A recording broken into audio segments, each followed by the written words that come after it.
यीशु मसीह के अंतिम 7 वचन कौन से हैं और उनका क्या अर्थ है? यीशु मसीह ने क्रूस पर जो 7 वचन बोले थे वे यह हैं: हे पिता, इन्हें क्षमा कर क्योंकि यह नहीं जानते कि क्या कर रहे हैं। यीशु को क्रूसित करने वाले पूर्ण व्यापकता के साथ नहीं जानते थे कि वे क्या कर रहे थे, क्योंकि उन्होंने उसे मसीह के रूप में नहीं पहचाना था। ईश्वरीय सत्य के प्रति उनकी अज्ञानता का अर्थ यह नहीं है कि वे क्षमा को पाने के पात्र थे और उनके द्वारा किए जाने वाले ठट्ठों के मध्य में मसीह की प्रार्थना ईश्वरीय अनुग्रह की असीमित दया की एक अभिव्यक्ति है। मैं तुझसे सच कहता हूँ कि आज ही तू मेरे साथ स्वर्गलोक में होगा। इस कथन में यीशु क्रूस के ऊपर लटके हुए एक अपराधी को आश्वस्त कर रहा है कि जब उसकी मृत्यु होगी तब वह यीशु के साथ स्वर्गलोक में होगा। ऐसा इसलिए हुआ क्योंकि यहाँ तक मृत्यु के क्षण में भी उस अपराधी ने यीशु में अपने विश्वास को जो वह था उसकी पहचान करते हुए व्यक्त किया था। हे नारी, देख, यह तेरा पुत्र है और यह तेरी माता है।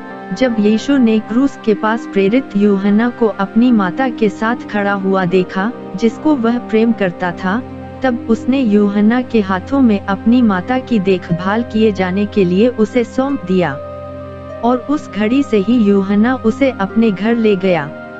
इस वचन में यीशु सदैव के लिए एक तरस से भरे हुए पुत्र के रूप में यह सुनिश्चित कर रहा है कि उसकी पार्थिव माता की देखभाल मृत्यु उपरांत की जानी चाहिए।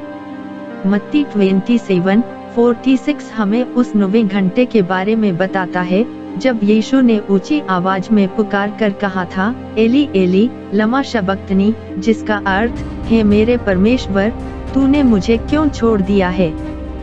यहाँ पर यीशु त्यागे जाने की अपनी भावना को व्यक्त कर रहा था जब परमेश्वर ने उसके ऊपर संसार के पापों को डाल दिया था और इस कारण परमेश्वर को यीशु की ओर से मुड़ जाना पड़ा था।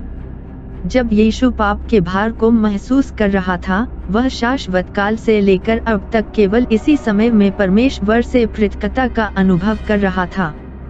यह साथ ही भजन संहिता 22:1 के भविष्यवाणी किए हुए कथन की पूर्णता थी। मैं प्यासा हूँ। यीशु यहाँ पर भजन संहिता 69:21 में दी हुई मसीही संबंधी भविष्यवाणी को पूरा कर रहा है। लोगों ने मेरे खाने के लिए इंद्रायण दिया और मेरी प्यास बुझाने के लिए मुझे सिरका पिलाया। यह कहने के द्वारा कि वह प्यासा था, उसने रोमी सुरक्षा प्रहरी को उसे सिरका पिलाने के लिए प्रेरित किया, जिसे क्रूसीकरण के समय दिए जाने की प्रथा थी। इस तरह से उसने भविष्यवाणी को पूरा किया। पूरा हुआ। यीशु के इस वचन का अर्थ यह है कि उसके दुख पूरे हो गए थे और उसके पिता के द्वारा दिए हुए सारे कार्य को उसने पूरा कर दिया था, जिसमें सुसमाचार का प्रचार करना, आश्चर्य कर्मों को प्रकट करना और उसके लोगों के लिए शाश्वतकालीन उद्धार की प्राप्ति थी, को पूरा कर दिया गया था। पाप के ऋण को चुका दिया गया था। हे पिता, मैं अपनी आत्मा तेरे हाथों में सौंपता हूँ। यहाँ पर यीशु स्वेच्छा से अपने प्राण को पिता के हाथों में सौंप देता है, जो इस बात को दर्शाता है कि वह मरने वाला है और परमेश्वर ने उसके बलिदान को स्वीकार कर लिया है। उसने अपने आप को सनातन आत्मा के द्वारा परमेश्वर के सामने निर्दोष चढ़ाया